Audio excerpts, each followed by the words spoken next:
Hello, everyone, and welcome to Little White Lies. I'm Petty LaBelle, And I'm Christian Black, and together we cover common racial misconceptions historical inaccuracies. and untold stories about popular things we enjoy today in American culture.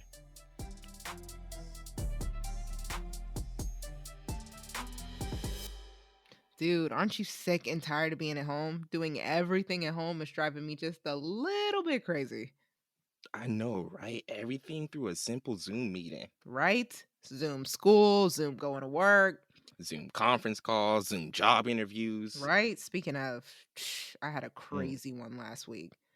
Oh, girl, what happened? Did you get the job? Yeah, but they fucked up.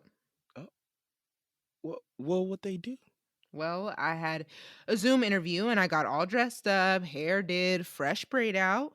Okay, cool. And did the interview go well? I mean, you already know that. The interview was Oh, perfect. I mean, it was me. oh, Lord. Well, what's the problem then?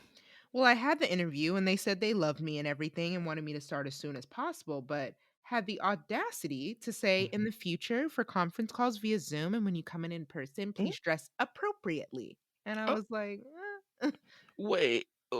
Okay, what they mean dress appropriately? I thought you said that you were dressed up. You weren't in your PJs, were you? no, I had a blazer on and everything. They said to please make sure that my hair was more tamed Oh, for future meetings to maintain a mm. professional setting and to avoid possible distractions.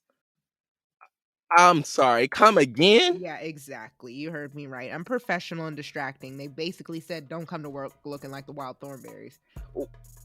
Okay, I can't. So, I feel like people wouldn't be so bold to make statements like that if they knew the history of braids and cornrows. That's exactly what I was thinking. Braided Mm. patterns and cornrows are a symbol of culture, status, religious affiliations, and even royalty in countless societies. See that part right there.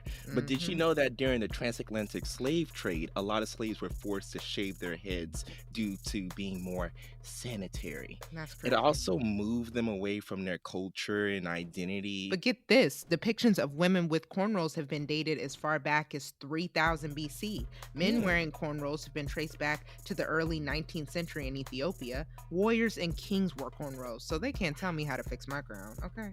Who you telling, sis? I know that many enslaved Africans would braid their hair in tightly knit cornrows to maintain a neat and tidy appearance. Mm, And I know a lot of slave owners was chilling with this. They're like, oh, well, I guess that's a healthy alternative. I guess. But they messed up when they let us do that. They messed Wow. up big. How so? Man, well, let me tell you, braids became the OG version of Google Maps. Not Google Maps. Yes, Google Maps. Slaves started to use braids inside their hair in different patterns and styles to act as maps for escape routes from plantations. That is insane. You know what? Never underestimate the wisdom of our people. They will come up with some stuff. Man, that's what I'm saying. A lot of people believe it started with this king named Bincos Viejo. Viejo. Mm-hmm. Yeah. He was captured from Africa by the Portuguese, and then later he escaped slavery. Okay. Viejo created his own language and intelligence network full of women who use the hair maps. And they even used it to deliver messages or let them know if they were about to escape. Wow. Yeah, I know, right? Like, I know that one of the signals in order to say, hey, I'm getting ready to dip was sort of like this braiding style, right? Called dipates. Okay. And it was a combination of tight braids closely braided to the scalp all the way at the top so it can make a cute little bun. Cute. Yeah.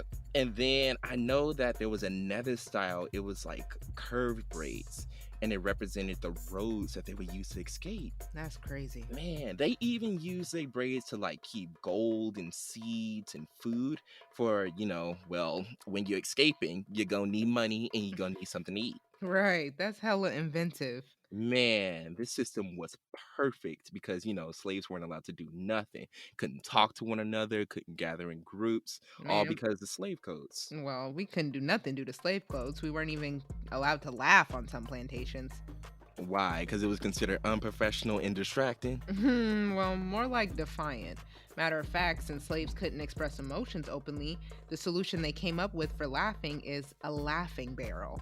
The Mhm. idea was that slaves found something funny, they would go over to an empty barrel on the field, pretend to be looking for something inside of it, and then laugh inside of it so that the Oh, overseer wouldn't hear him. That's one of the believed stories behind the phrase barrel of laughs. oh, now it all makes sense. Does It it? just clicked. Yeah, yeah. You know what? I believe that. And you know what the irony is? Hmm.